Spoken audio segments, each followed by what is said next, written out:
Ladies and gentlemen, stocks are blasting higher today. The SPY, known as the S&P 500, is up 1.7%. And, well, we have more good news today from the White House senior advisor Hassett. Says that more deals could be coming this week, that a deal with India is very close. Donald Trump, as you know, pushed back the start of the 50% tariff on Europe and said today on Truth Social that there's some positive developments in trade talks with the EU, which has Wall Street optimistic.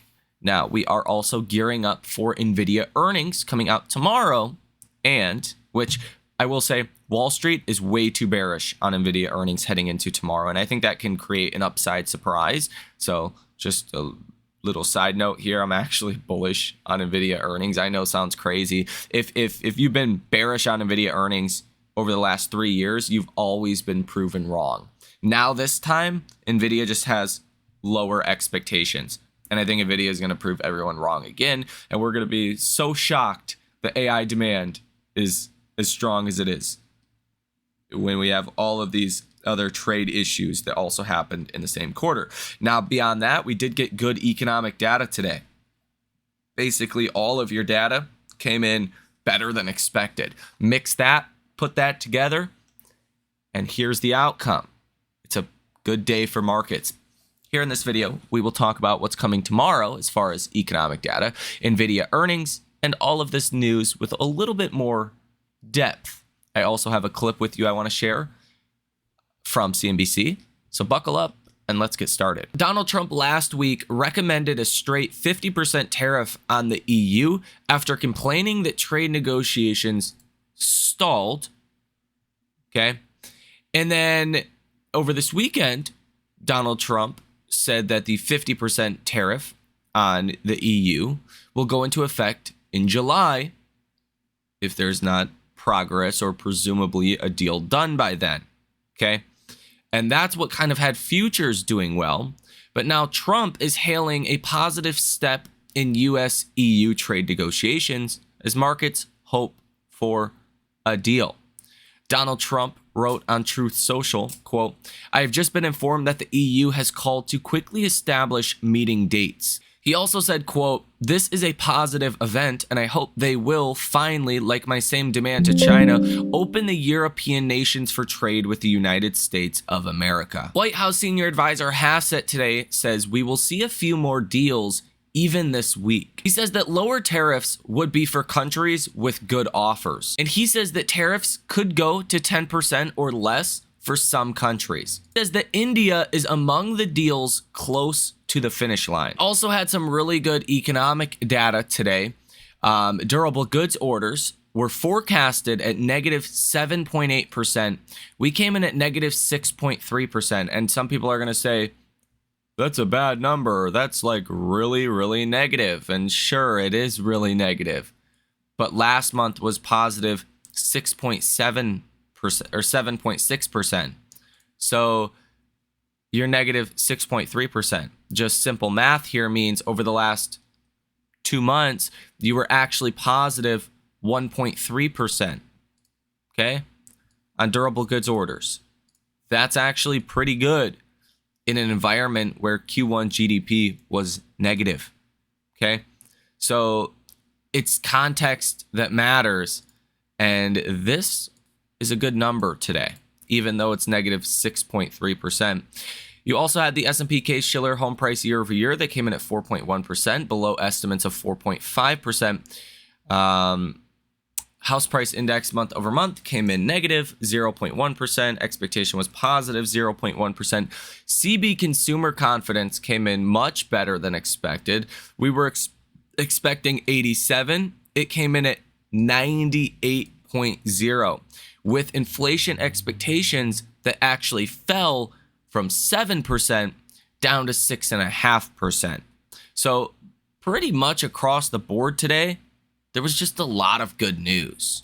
Good economic data and good comments from Trump and Hassett kind of explain why markets did well today. China's Premier Li says economic globalization is facing unprecedented impact. He says we are facing a rise of protectionism and unilateralism. We must expand, opening up, and remove barriers, which sounds really good for a trade deal. He also says since the beginning of this year, China's economy has continued to recover and improve. Ed Barkin says the published data shows an economy that is on the same trajectory as the last year or two. He says that people are being patient on investment decisions. And he says people are waiting out policy uncertainty. But he says there is no evidence that the drop in sentiment is affecting spending. And here you can see Conference Board 12-month inflation expectations eased today to 6.5% after spiking at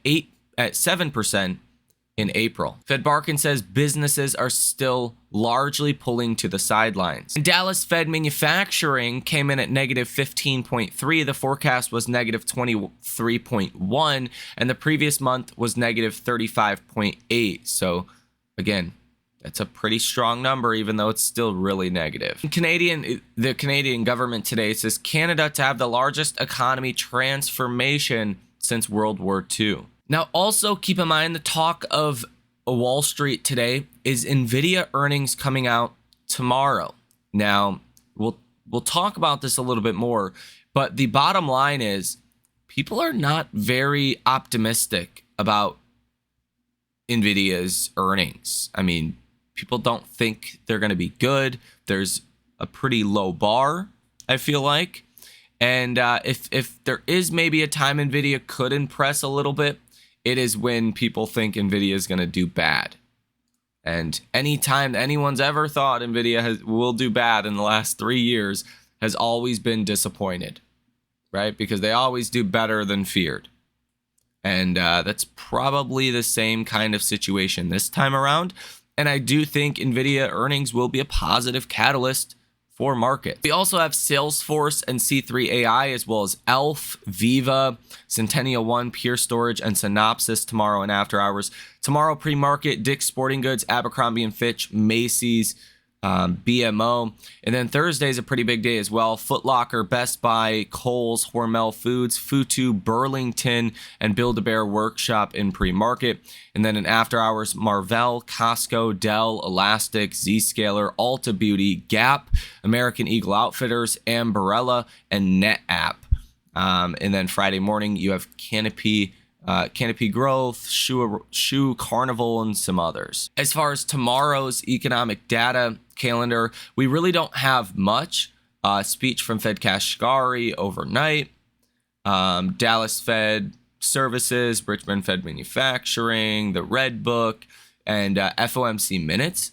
But it's going to be a relatively slow day compared to today's rounds of economic data. Things pick up later in the week, but tomorrow's really all about Nvidia. People are going to be getting ready for Nvidia. And again, I wouldn't be surprised if there's a little bit of fear or hesitancy tomorrow heading into that report. All I've heard today from hedge funds and institutions or firms, money managers around Nvidia earnings is prepare for a messy quarter, prepare for a bad quarter, blah, blah, blah. And I just don't know if I buy that. I don't think it's going to be as bad as it's feared. Mr. President, Ed, welcome. I actually was, I brought it up already. I was going to save it for you because I was thinking of you when I thought about it. And that is, maybe it's better to be a technician.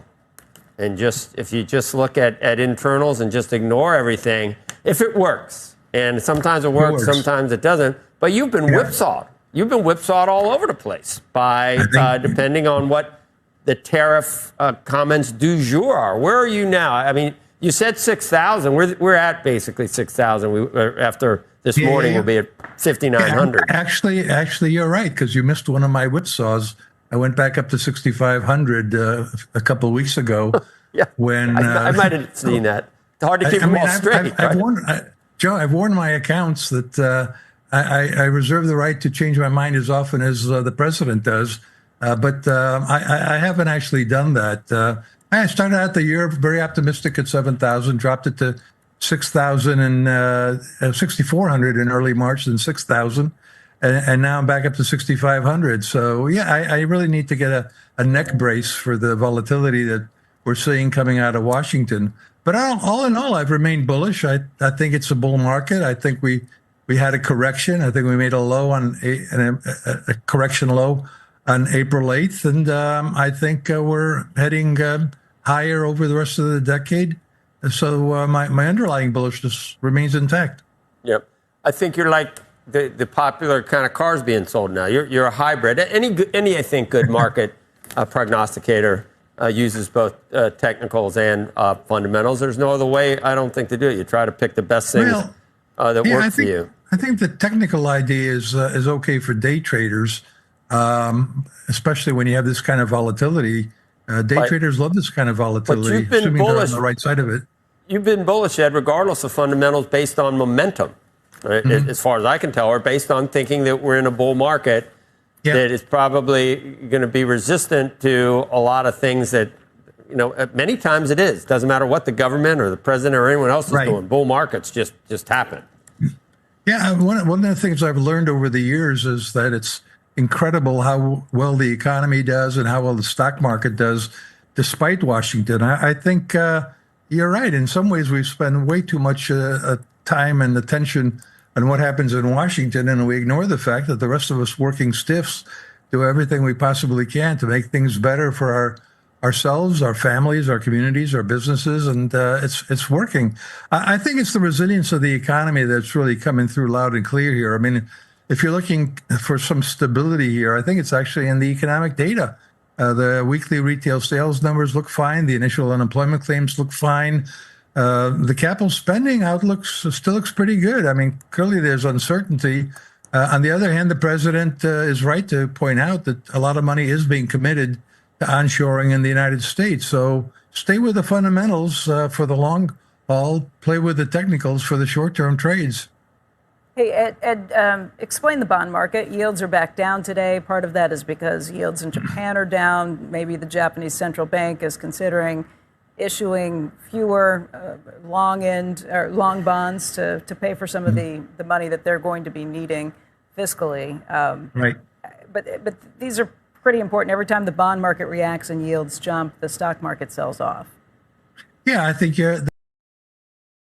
that's a very important relationship. We've sort of had the bond market and the stock market acting as vigilantes with regards to what is happening in Washington. And as we all know, the president pivoted from talking about reciprocal tariffs on April 2nd, Liberation Day, and then on April 9th, he reversed himself because on April 8th, we basically had the 10-year bond yield going from 4% to 4.5%. So that got his attention and made him realize that he does have to deal with another constituency that votes on a regular basis, and that's the bond market and the stock market. And the two have been working in tandem. The stock and bond vigilantes have reacted kind of coincidentally. Right now, they're calming down because they perceive that there is some light at the end of the tunnel on this trade war. And I think the stock market's looking past all this already into 2026, recognizing that this too shall pass, and times are good now and they'll get only better. Well, we were that on Friday. We went, okay, so you mentioned it. We went from escalation April 2nd, de-escalation April 9th, back to some escalation on Friday, de-escalating. So I don't know which way. I don't know which we're in right now. But as far as the vigilantes, how do you look at this bill? And I don't know whether, a reconciliation bill really makes that much of a difference long term, but is it, you view it as 1.6 trillion in cuts that wouldn't have been there, or do you view it as another deficit busting blowout bill? Which is it?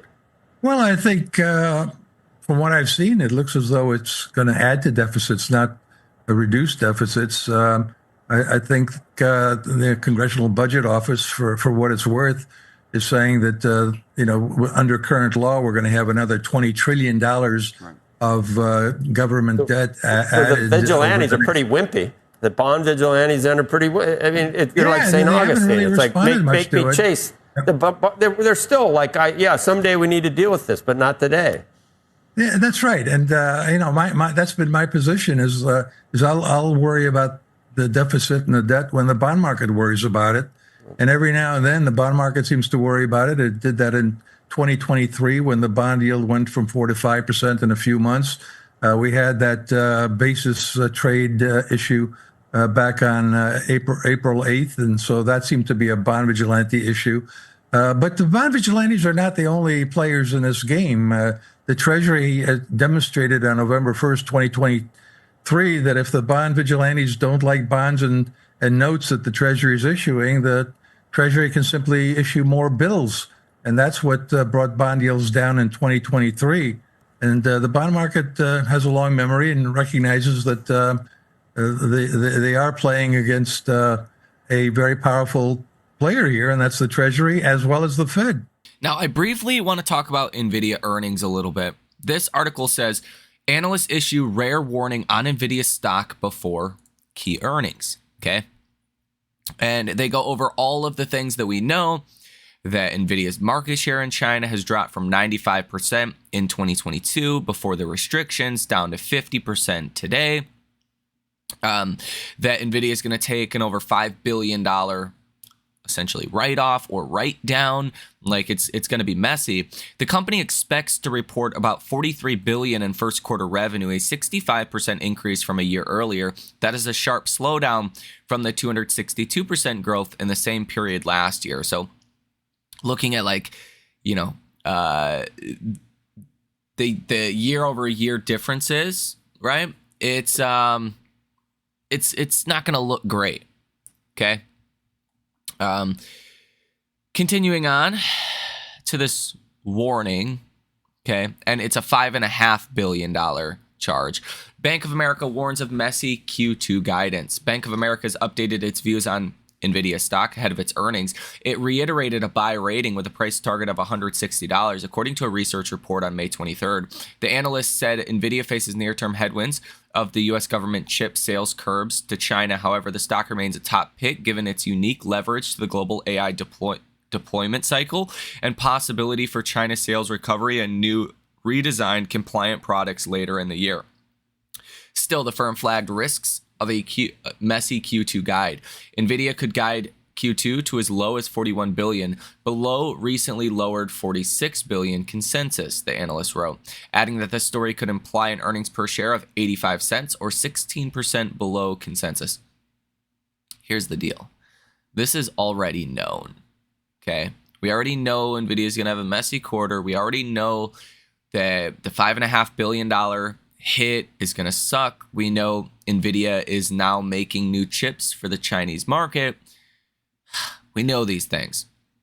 Stocks move based on expectations. So if Nvidia comes out and they say, yeah, next quarter guidance or this quarter guidance is going to be like 30 billion, like something nobody's expecting, yeah, the stock's going to plummet.